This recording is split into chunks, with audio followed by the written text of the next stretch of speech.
I'd been chasing Khloe Miller, NYU's legendary scholarship girl, for 3 years. I paid her tuition and covered her dad's gambling debts, but she always treated me with a chilly indifference. I thought I could win her over eventually. That was until the day my assistant, Leo, showed me his tablet. Khloe was helping some guy who'd been beaten to a pulp. And then, my vision filled with lines of text, a semi-transparent feed scrolling over reality. The main characters are finally getting their reunion. She's been waiting for him for years, ever since he said that one thing to her when they were kids. This is the kind of rags-to-riches redemption love story that really gets you. The side piece will never understand. Besides, the male lead has real grit, building his empire from nothing. The side piece just has family money. He gets crippled saving her later and just gives up on life. It's totally one-sided, anyway. She's not into him. He's just doing all this to guilt-trip her into staying with him. I looked down at my own two perfectly healthy legs, and my eyes started to twitch. One eye froze, completely thrown by the bizarre text floating in my vision. Leo, his expression perfectly calm, continued his report, holding up the iPad. On the screen, Khloe Miller was kneeling on the ground, a look of pure terror on her face. Beside her, a man lay covered in blood, a gruesome sight. The commentary feed kept streaming past my eyes. I don't know, Julian's kind of creepy. Why does he have someone secretly monitoring her? That's exactly why she's not into him. Real love isn't about control. He's just leveraging the fact that he pays her bills, knowing she's in too deep to say no. It gives him a free pass to run her life. Totally agree. It's classic moral blackmail.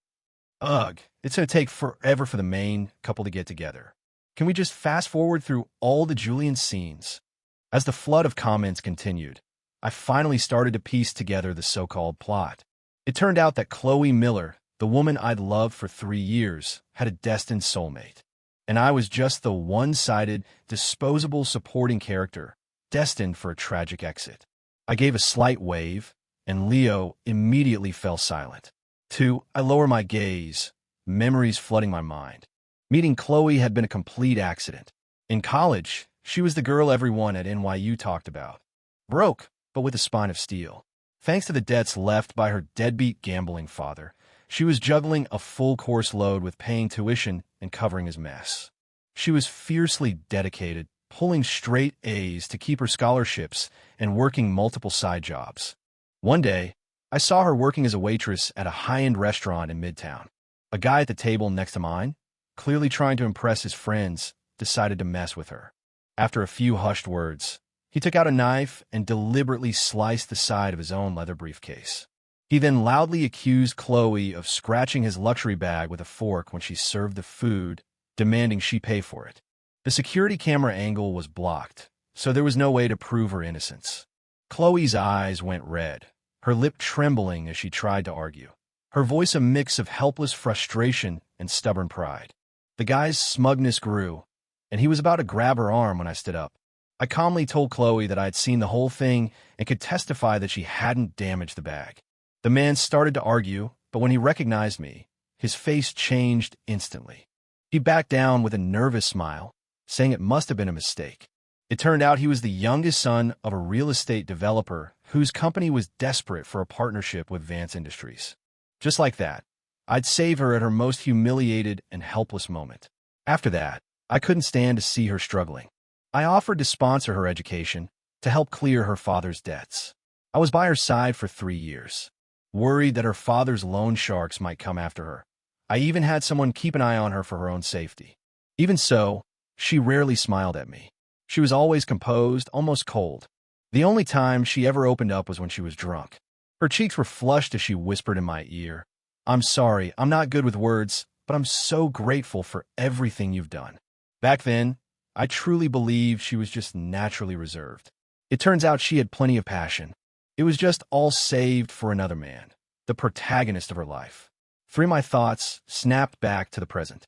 Leo stood beside me, his posture perfect, and asked quietly, "Sir, it seems Ms. Miller used her own living expenses to pay the medical bills for her good deed. Should I transfer another sum to her account for daily expenses?" Leo had been with my father for years before coming to work for me. He knew my patterns, my obsession with Khloe. A suggestion like this was pure habit on his part. The ghostly text feed flared to life again. See? Julian sends her money right now, just to remind her who's in charge. It's a warning shot to stay away from the main guy. Exactly. He pretends it's to help her, but it's all about control. His constant interference is the only reason she's so hesitant to get close to Kai. He's seriously slowing down the main plot. Whatever. Once Kai launches his startup and becomes a CEO, he'll be worth 10 Vance Industries. What's Julian then? I took a slow sip of my tea. No, I said, my voice steady. From now on, stop all payments to her account. For the first time in years, Leo's stoic professional mask cracked. He looked genuinely stunned. The endless stream of text in front of my eyes abruptly stopped. For after a few seconds of silence, a small, knowing smile touched the corner of Leo's lips. He nodded in approval. The text feed started up again, a unified chorus of outrage. Did I hear that right? What did Julian just say? Is he throwing a tantrum because he's jealous? Told you, this is how he controls her. The second she does something he doesn't like, he pulls the money to force her back in line. She's not going to bow to him. She was surviving just fine before he showed up, and besides, the male lead is about to hit his stride. If you really love someone, you don't force things on them they don't want in the first place. I ignored the commentary and turned to Leo. Bring me this quarter's financial reports. I want to learn how to handle company business. He paused for a moment, then quickly left the office. Khloe had always said she admired self-made men who didn't rely on their parents. So I had humbled myself, spending countless hours with her at flea markets, reselling secondhand junk. I had wasted my time and thrown away valuable opportunities to learn the family business. Looking back, it was clear she already had someone else in her heart, but was happy to let me believe I had a chance. And I, stubborn and naive, thought I could eventually win her over. Now that I could see the truth, the irony was crushing. Khloe spent all her time at the hospital with Kai and didn't contact me for days. Naturally, I didn't reach out to her either. In the original script, I was supposed to go to the hospital to find her. I would have walked in to see her gently holding Kai's hand, telling him about all the hardships she'd endured over the years. The moment she saw me, her vulnerability would have vanished, replaced by an icy glare of disgust. Julian, are you following me? She would have sneered. What now? After spying on my private life, are you going to control who my friends are, too? This time, there was no way I was going to interfere. I didn't want anything to do with her drama. So for days, I locked myself in the office, studying management strategies. Even my father remarked on the change, relieved I was no longer obsessed with a woman. Just when I thought I was finally free of that chapter of my life, I saw them again. That weekend, while Leo and I were visiting a subsidiary for site inspection, my dad called. Mr. Peterson had been in a car accident and was in the hospital. 6 to my father. Mr. Peterson was the mentor who had helped him build Vance Industries from the ground up. With my father out of town on a business trip, he couldn't go himself, so he sent me to show our family's respect and concern. I glanced at the address he sent. It was the same hospital where Kai was staying. It felt like some invisible hand called the plot was pushing me right back onto my predetermined path. After getting the message, I took Leo and rushed to the hospital. Thankfully, Mr. Peterson's injuries weren't severe. The driver had swerved just in time to avoid the worst of it. But given his age and a minor heart issue that flared up, the doctors decided to keep him for observation and a few extra tests. After leaving his room, I planned to head straight back to the office. But I saw someone in the hallway, and my feet stopped dead. Khloe stood there in a simple dress, holding a water pitcher on her way back to her room. Her eyes were red and puffy, giving her a fragile, tragic beauty. She'd clearly just been crying. The moment she saw me, she froze. 7, Julian, are you following me? After a long, tense silence, Khloe's voice was like ice. For 3 years, she had always been like this with me. Even though I'd gone against my parents' wishes to pursue her so openly, giving her warmth and support with no expectation of return, she remained cold.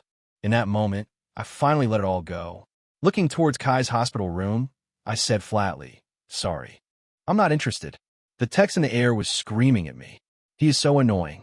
He followed her all the way to the hospital and is making up lame excuses.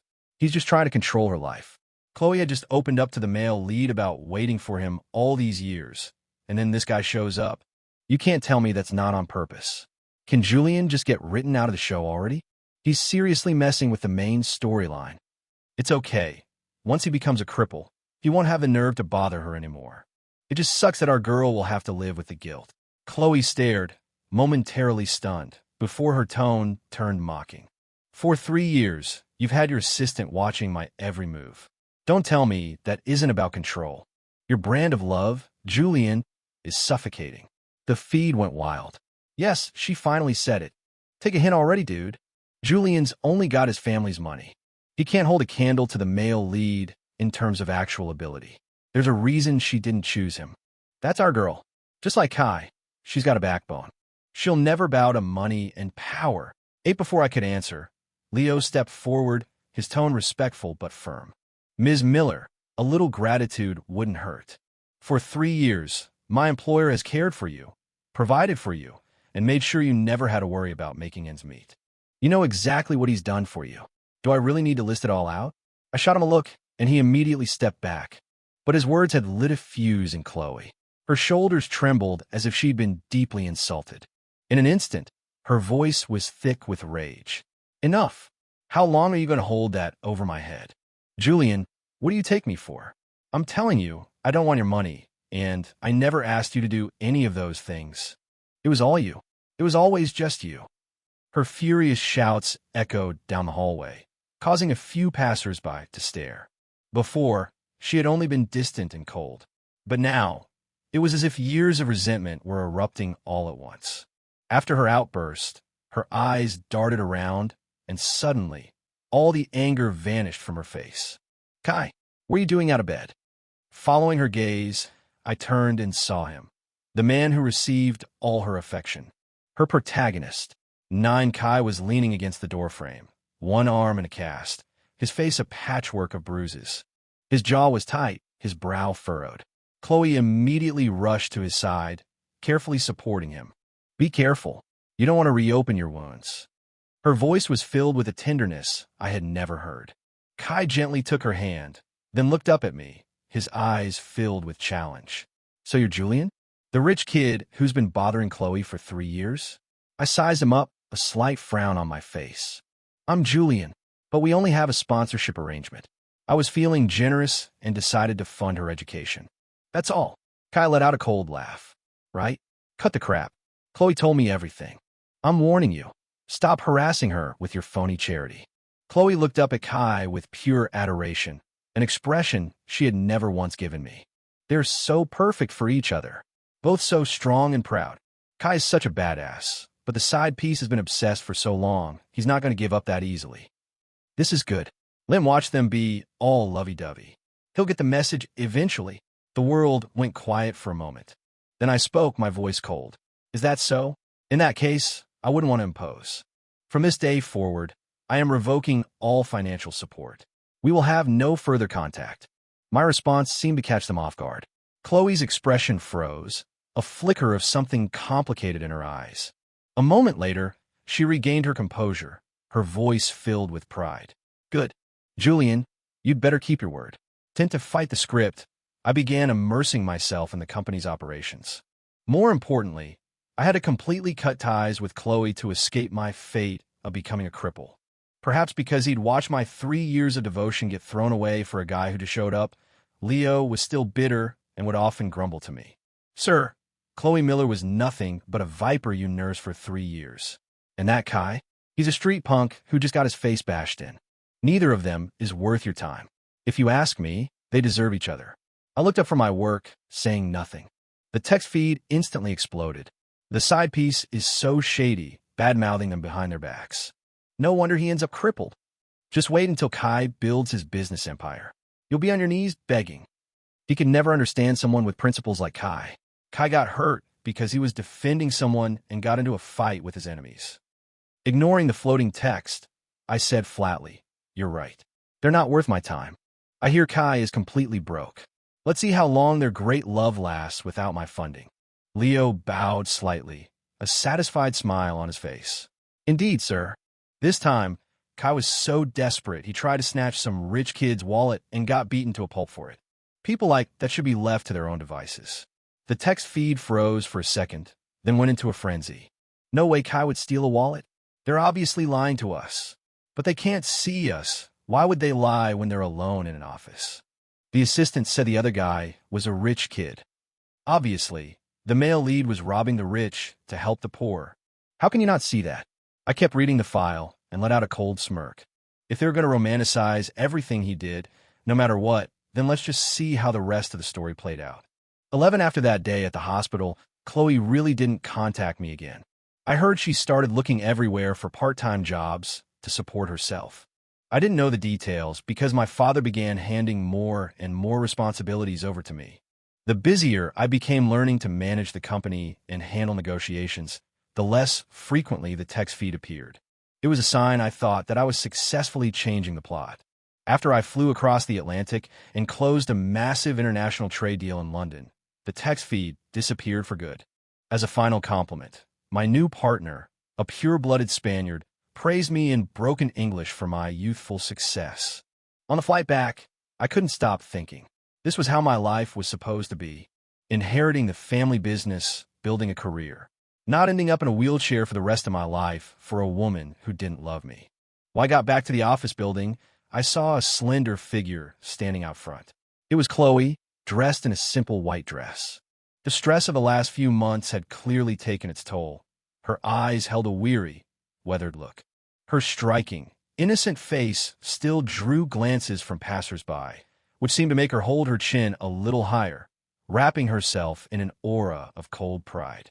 But I had no interest in getting tangled up with her again. I walked straight past her. 12 Khloe was stunned for a second, then quickly moved to block my path. Julian, are you done with this game? Did you really have to fly halfway across the world just to avoid me? What's the point? I looked down at her, my voice frigid. Don't flatter yourself. I was abroad on business. Since when do I need your permission? The coldness in my eyes must have startled her because her composure cracked. She looked away, then said in a low, awkward voice, "My bank card was frozen." That was you, wasn't it? I laughed, a short, sharp sound. Khloe, I gave you that card. Now that you want to sever all ties, I'm naturally taking back what's mine. Her face darkened. You promised you would support me until I graduated, she said, her voice tight with resentment. And now, just because we had one fight, you're using this to make me come crawling back. Julian, if I had known you were this manipulative, I never would have given you the time of day. I scanned her from head to toe. At that moment, the proud, righteous image I'd had of her shattered completely. She wasn't different at all. In fact, she was more two-faced than anyone I'd ever met. Khloe, you're so into that punk Kai, right? I said calmly. If you need money, go ask him. I'm sure he's got it all figured out. She immediately picked up on the sarcasm in my voice. Shut up. Kai's not a punk. He's just going through a hard time right now. Don't you dare look down on him. He's more ambitious and capable than you'll ever be. One day, he'll be more successful than you could ever dream of. Seeing her defend him so fiercely only made my gaze colder. Is that so? Then you can go home and wait for that day to come. Are you going to leave? Or do you want me to call security? She glanced at the uniformed guards standing by the entrance, and it finally dawned on her that I was serious. Her lips moved, but no words came out. Finally, she turned and walked away defeated. 13, it wasn't until I was back in my office that I learned the real reason for Khloe's visit. Leo informed me that her father had recently claimed he was betting one last time and ended up with a mountain of new debt. The loan sharks couldn't find him, so they started harassing Khloe. At first, she managed to make payments by working multiple jobs and selling off the gifts I had given her. But she eventually realized she would never be able to pay it all off that way. As for Kai, his story was supposed to be about building an empire from nothing. Right now, he was at square one with nothing to his name. Years of my support had conditioned Khloe to turn to me for help. That's why she'd been desperately trying to find me while I was out of the country. Thankfully, even now that she had found me, my resolve didn't waver. At the end of his report, Leo took off his glasses, his voice filled with emotion. Sir, the chairman always wanted you to take an active role in the company, but you were blinded by that woman and wasted so much time. To see you so focused and capable now, I know he will be very proud. I absent-mindedly stir my coffee, my thoughts drifting. I remember the text feed mentioning that in the original story, I paid off her father's gambling debts yet again. But not long after that, the accident happened. The accident that cost me my legs and turned me into a bitter, broken man. This time, I would avoid that tragedy at all costs. 14, I was on high alert, but I never expected the accident to happen so suddenly. Following my father's instructions, I went undercover to inspect a construction site owned by a partner real estate group. And there I saw them, Kai and Khloe. Kai was hauling stacks of bricks, his posture still straight and strong despite the labor. Khloe watched him with concern, periodically stepping forward to wipe the sweat from his brow, even in dirty, rough clothing. Her beauty was undeniable. A few workers whistled at her, but they quickly backed off under Kai's fierce glare. I suppressed a cold smirk and continued with my inspection. As I walked towards their section of the site, I heard a creaking sound from above. I looked up. A massive steel I-beam was plummeting towards the ground, already dangerously close. People scattered, screaming. I instinctively stumbled backward, my legs feeling like they were filled with lead. In my field of vision, 2 people weren't going to make it out of the way in time. From across the yard, Khloe seemed to spot me. Help! Her eyes widened in terror, but she never finished the word. A deafening crash echoed through the site. As the dust settled, the screams intensified. The steel beam had landed squarely on Kai's legs. His eyes were clamped shut, his lips pale. It was impossible to tell if he was alive or dead. Blood pooled beneath him, a horrific sight. Khloe was paralyzed with fear, her voice a choked sob. Kai, somebody call an ambulance. Kai, just hold on. 16, since I was a witness, I had to accompany them to the hospital to relay the details to our business partners for the official report. After emergency surgery, the doctors managed to stop Kai's bleeding. But when it came to his legs, the surgeon sighed. I'm sorry, we did everything we could. But the damage to Mr. Evans's legs is catastrophic, including severe nerve damage. Medically speaking, the chance of a full recovery is virtually zero. Khloe stared blankly for a moment, then completely fell apart. How can that be? Doctor, please, there has to be something else you can do. Kai can't be a cripple. He's so young. If he has to spend the rest of his life in a wheelchair, how will people look at him? It's all my fault. That beam was supposed to hit me. It was Kai. He pushed me out of the way. Faced with her desperate pleas, the doctor could only shake his head regretfully. A nurse came to get him for another patient's surgery, and he hurried away. The light seemed to drain from Khloe's eyes, leaving them empty. Then she saw me, and her vacant gaze found a target. Julian, she said, her face grim, streaked with tears. How dare you show your face here? She stared at me, her voice a low snarl. You used to say you loved me. Why didn't you push me out of the way? Why didn't you take the hit? Why is he the one who got hurt? Why isn't it you who lost your legs? By the end, her voice was a raw, ragged scream, her pure and proud image completely gone. When she finally fell silent, I spoke, my tone level. Khloe, who do you think you are to demand anything from me? If it weren't for my past generosity, do you really think someone like you would even have the right to speak to me as an equal? Leaving her there with a look of utter shock on her face, I turned and walked out of the hospital. The aftermath of the accident would take time to resolve, but I had no interest and no reason to get tangled up in her life ever again. 17, in the end, the real estate developer paid Kai a massive settlement.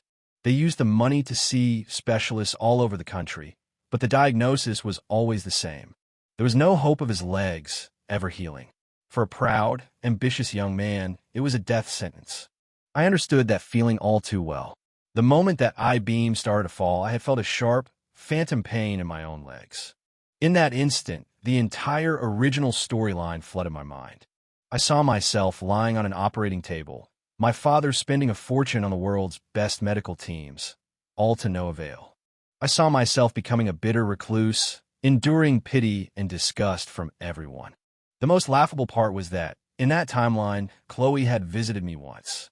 By then, Kai's career was taking off.